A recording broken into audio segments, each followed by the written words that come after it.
uang nggak bakal mana-mana, rezeki kamu nggak bakal mana-mana. Yang untuk kamu sampai kepada kamu, yang bukan untuk kamu tidak akan sampai.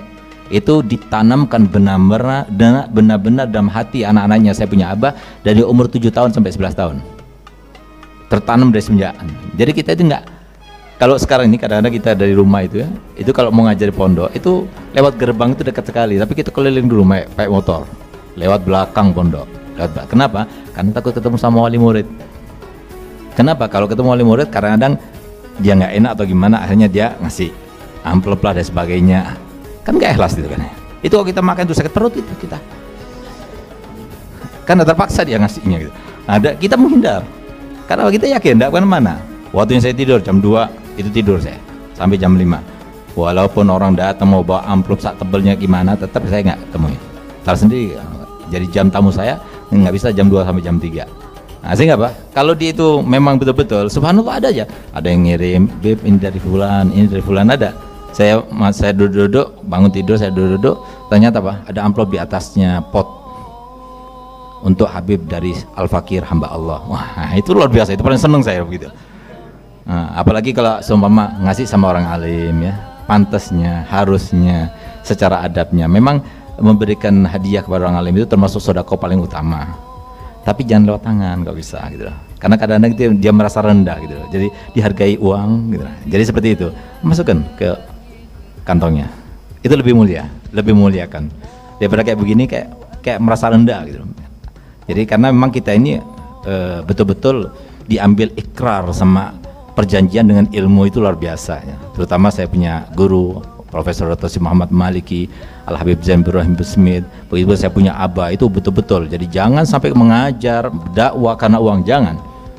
Jadi saya pernah suatu waktu saya ditawari, saya dinaikin mobil sport ya, merek mahal, jadi harganya 1 miliaran lah gitu. Lalu si yang punya mobil bilang gini, Beb kalau antum mau Beb bawa. Coba lihat, ini kan diuji ujian berat itu. Siapa yang nggak mau mobil kayak begitu? Ini kursinya 2, kalau kita pakai begitu kan keren banget tuh. Nah, subhanallah, saya langsung ilmu. Jadi ilmu itu harus jadi tuntunan kita. Nah, saya nggak jawab, walaupun hati saya ambil gitu. Saya nggak jawab, diam. Sudah. Setelah saya pulang ke rumah, saya ceritain sama anak-anak untuk mendidik mereka. Abi kemarin Bi gini. Terus Bi, ya Bi nggak jawab apa-apa. Nah, harusnya kalau mau ngasih sama kita, jangan begitu caranya. Caranya bagaimana? Gini, Beb, ini Habib, mobil ini buat Habib. Nah, itu baru. Tapi kalau antum mau, Beb, ambil. Kan kita harus bilang apa? Mau atau iya. Nah, itu mengatakan mau atau iya itu di dalam orang yang punya ilmu itu nggak boleh merendahkan diri begitu. Gitu. Subhanallah, akhirnya saya punya anak-anak yang gergetan. Ya kenapa Bi? Bilang mau, bilangnya. Itu kan bagus, mahal Bi. Akhirnya sempat juga dia WA sama yang haji ini, Ji, berapa itu mobilnya mau dijual? Dia bilang gitu. Nah, barangkali kan, oh enggak Beb, itu buat abinya Beb. Ah, kan ya udah saya terimain. Dia bilang gitu. Subhanallah, si orang itu dia bilang gini, Beb, ini saya nggak jual Beb, ini hadiahnya ultah saya punya istri. Habis sudah, pupus sudah harapannya dia.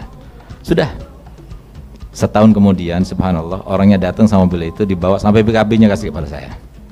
Nggak kemana-mana rezeki. Alhamdulillah. Ini salah satu contoh. Jadi rezeki nggak kemana-mana. Jangan sampai kita jadikan media untuk mendapatkan sesuatu. Jangan. Karena apa? Allah bertanggung jawab.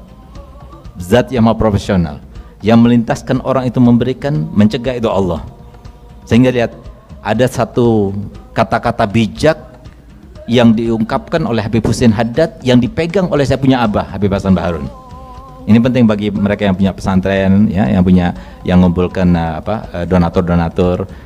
Saya punya abah selalu ketika datang kepada orang kaya untuk meminta bantuan untuk pondok dan sebagainya, beliau kata begini, saya nggak mengatakan kecuali seperti yang dikatakan Habib Husin Haddad Jombang. Habib Husin Haddad Jombang, beliau banyak yatimnya, beliau banyak janda yang ditanggungnya, tapi dia bukan orang punya. Tapi setiap kali dia datang kepada orang yang punya, dia kata begini, inna a'tait wallahul mu'ti wa anta mashkur wa in mana'ta fallahul mani wa anta ma'dzur. Ajib, kata-kata yang bijak luar biasa. Kalau engkau berikan, saudaraku, apa yang aku minta ini sesungguhnya Allah yang memberi, tapi karena engkau, lewat engkau, maka aku berterima kasih padamu. Tapi kalau semua engkau tidak beri apa yang aku minta, Jangan khawatir, aku tidak akan menyalahkanmu, karena sebenarnya yang mencegah itu bukan kamu tapi Allah. Ajib. Nah, itu yang semacam itu harus tanamkan pada kita. Tapi jangan sampai kita tanamkan semacam itu kemudian kita nggak mau kerja. Nah itu salah. Jadi kenapa orang malas itu nggak ada yang kaya? Karena dia malas. Kalau dia mau jadi orang kaya harus belajar, harus rajin untuk bekerja, harus rajin berdagang, baru dia itu akan dapatkan. Nah, sementara jangan sampai fokus kepada hasilnya, tapi minta kepada Allah. Itu yang harus dilakukan.